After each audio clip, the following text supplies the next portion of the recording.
Hai semuanya, Assalamualaikum. Cemilan dari mie instan ala dapur Bunda Santi. Bahan-bahan sudah tertulis di video.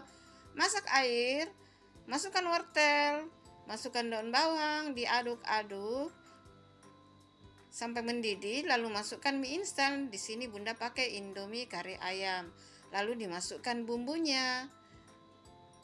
Selanjutnya dimasukkan tepung terigu, diaduk-aduk sampai seperti di video ya.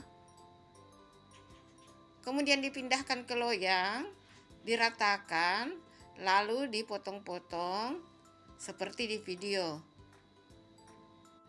Selanjutnya adonannya dipotong-potong seperti di video sampai habis ya, baru digoreng.